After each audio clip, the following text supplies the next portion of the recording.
Okay, well, welcome back to the second half of week 5.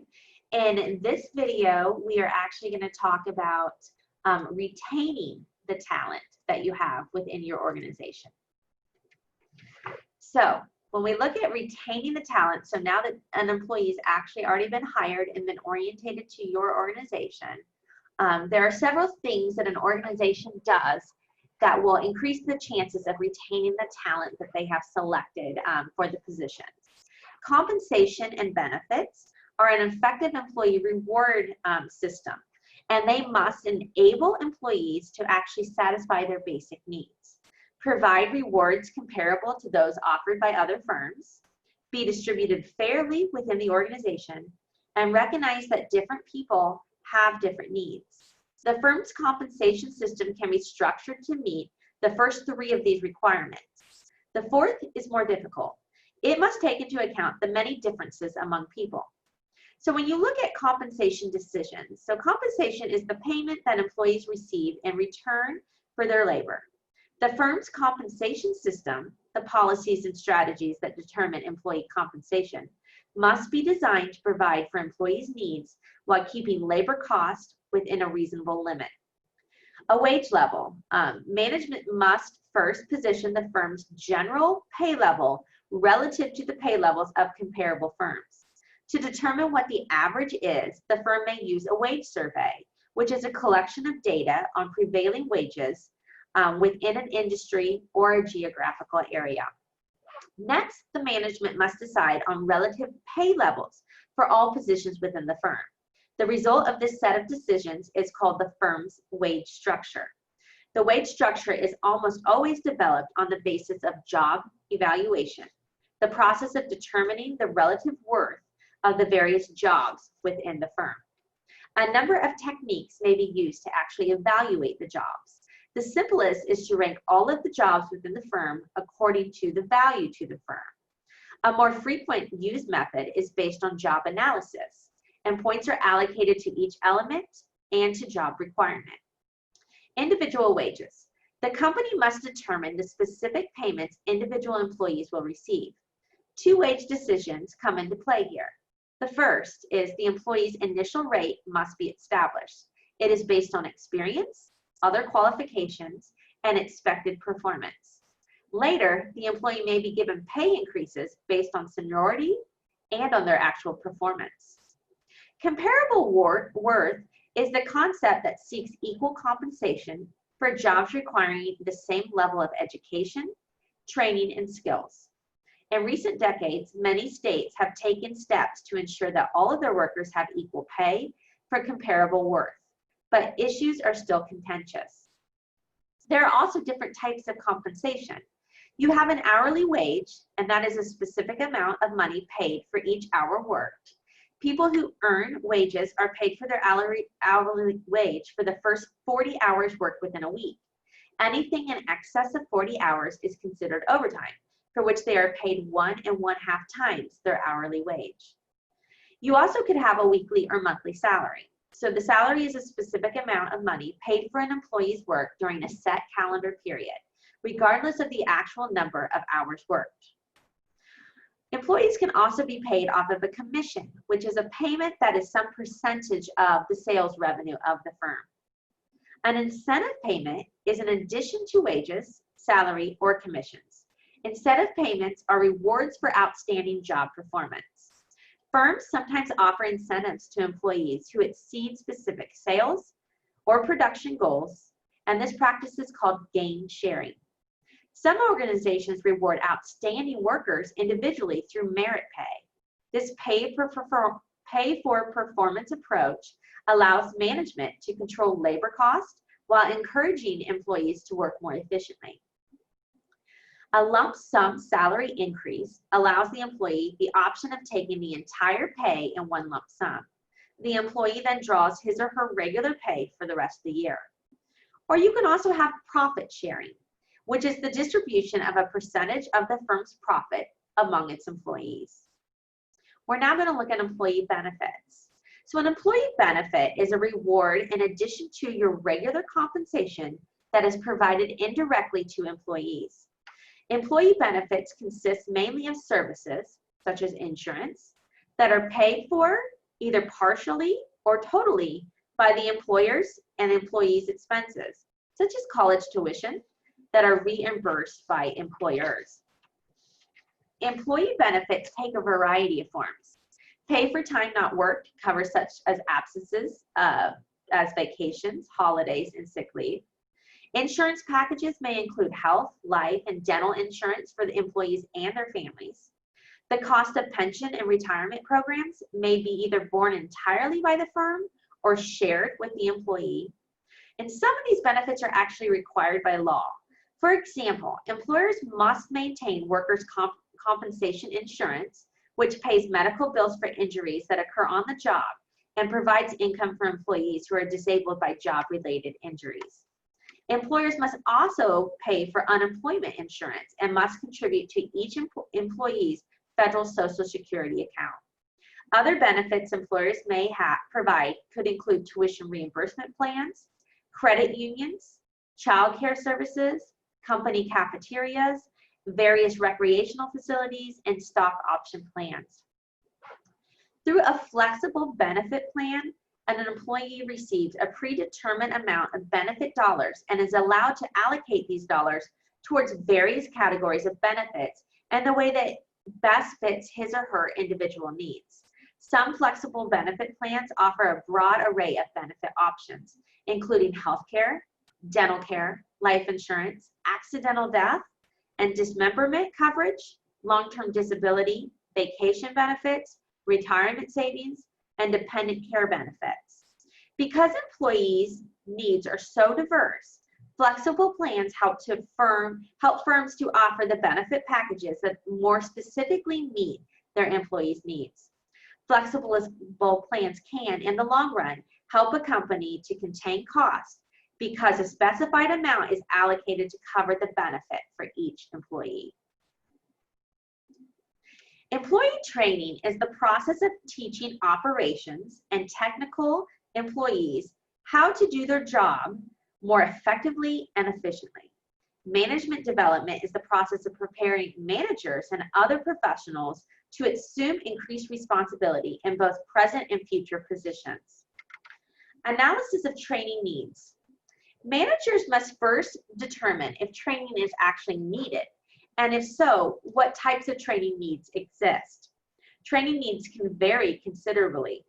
Because training is expensive, it is critical that the correct training needs be identified. Several methods are available for employee training in management development. On-the-job methods. The trainee learns by actually doing the work under the supervision of an experienced employee. Simulations. The work situation is simulated in a separate area so that learning takes place away from the day-to-day pressures of work. Classroom teaching and lectures. Instructors present concepts and illustration through a variety of different techniques. You can also send your employees to conferences and seminars. Experts and learners come together to discuss problems and actually exchange ideas. Role playing. Participants act out each other's roles in the organization in order to better understand them. This is primarily used as a management development tool. And then e-learning. Participants train by watching videos of lectures or how-to guides, playing games that stimulate work situations, or taking online quizzes to demonstrate the proficiency of a topic. To ensure that training and development are as cost-effective as possible, the managers responsible should evaluate the company's efforts periodically. Performance appraisal is the evaluation of your employees' current and potential levels of performance to allow managers to make unbiased human resource decisions. Performance appraisals have three main objectives. First, managers use performance appraisals to let their workers know how well they are doing and how they can improve in the future. Second, it provides an effective base for distributing rewards such as pay raises and promotions. And third, it helps organizations monitor its employee selection, training, and development activities. The techniques and methods for appraising employee performance are either objective or judgmental in nature. So the objective methods used some major quantity as well as the basis for assessing performance. So you can actually assess an employee based on the units of output, dollar volumes of sales, the number of defective products, the number of insurance claims against them. These are all very objective, measurable quantities. Such objective measures may require adjustments depending on the work environment to take into account circumstances that may have been hidden by a purely statistical measurement. Then you have judgmental methods, and these are used much more frequently than the objective methods are used. They require that the manager judge or estimate the employee's performance level. Using a rating scale is the most popular judgmental appraisal technique. A rating scale consists of a number of statements on which an employee is rated based on the degree to which the statement applies. The ratings on all statements are added to obtain the employee's total evaluation. Managers must be cautious if they are to avoid making mistakes when appraising employees. It is common to overuse one portion of an evaluation instrument, thus overemphasizing or underemphasizing issues. A manager must also guard against allowing an employee's poor performance on one activity to influence his or her judgment of that subordinate's work on all other activities. Similarly, putting too much weight on recent performance can distort an employee's evaluation. Finally, a manager must guard against discrimination on the basis of race, age, gender, religion, national origin, or sexual orientation. No matter which appraisal technique is used, the results should be discussed with the employee soon after completion. The information provided to an employee in such discussion is called the performance feedback, and the process is known as a performance feedback interview. There are three major approaches to performance feedback interviews. In a tell and sell feedback interview, the superior tells the employee how good or bad the employee's performance has been and attempts to persuade the employee to accept the evaluation.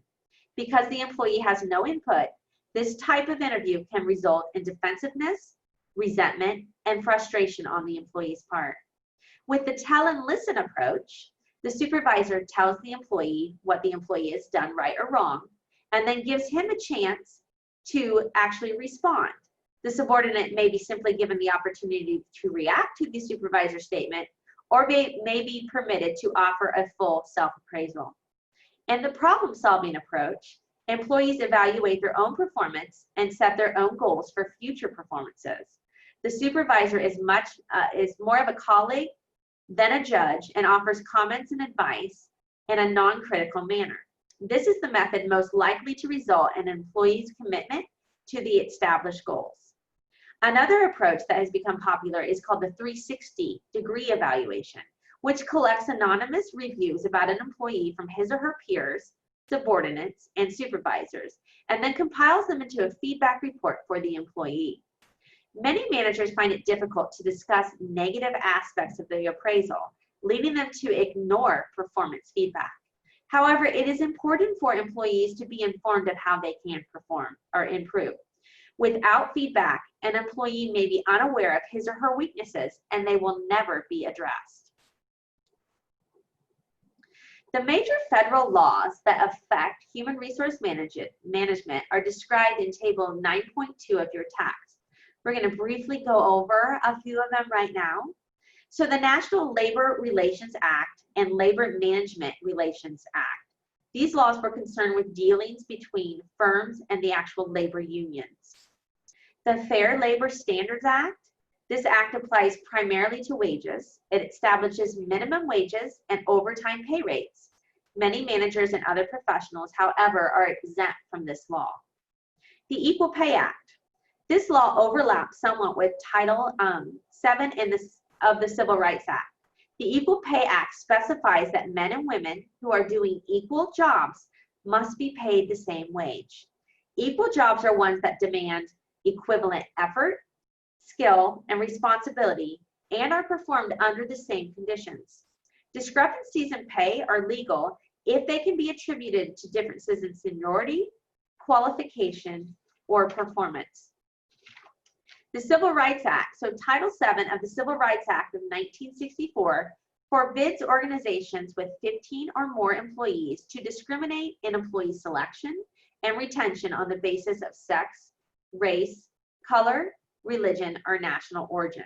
The purpose of Title VII is to ensure that employers make personnel decisions on the basis of employee qualifications only. A person who believes that he or she has been discriminated against can file a complaint with the EEOC. Age Discrimination in Employment Act. The general purpose of this act is the same as that of Title VII, to eliminate discrimination. However, it is concerned with the discrimination based on age. It outlaws personnel practices that discriminate against people aged 40 years or older. Also outlawed are the company's policies that specify that there is a mandatory retirement age. Employers must base employment decisions on ability and not on a number. The Occupational Safety and Health Act. This act is concerned with the issues of employee health and safety. The Occupational Safety and Health Administration, or otherwise known as OSHA, was created to actually enforce this act. The Employee Retirement Income Security Act was passed in 1974, and this was passed to protect the retirement benefits of employees.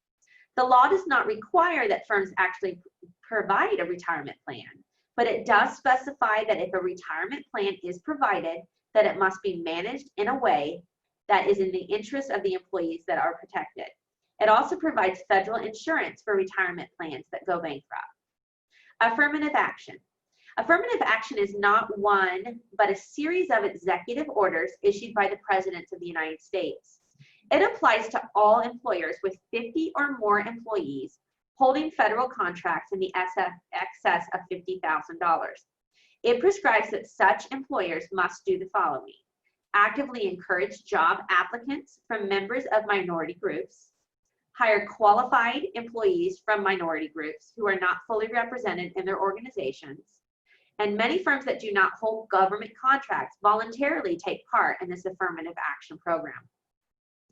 Last, we're going to look at the American with Disabilities Act, or otherwise known as ADA, and this prohibits discrimination against qualified individuals with disabilities in all employment practices, including the job application procedures, hiring, firing, advancement, compensation, training, and other terms and conditions of employment.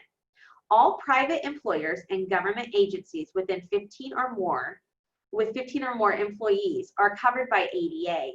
Employers are required to provide disabled employees with reasonable accommodations, which is any modification or adjustment to a work or job environment that will enable a qualified employee with a disability to perform a central job function, such as making existing facilities accessible to and usable by wheelchair-bound individuals. So that's the end of the information that is covered in the human resource chapter of our book. It is a lot of information to take in.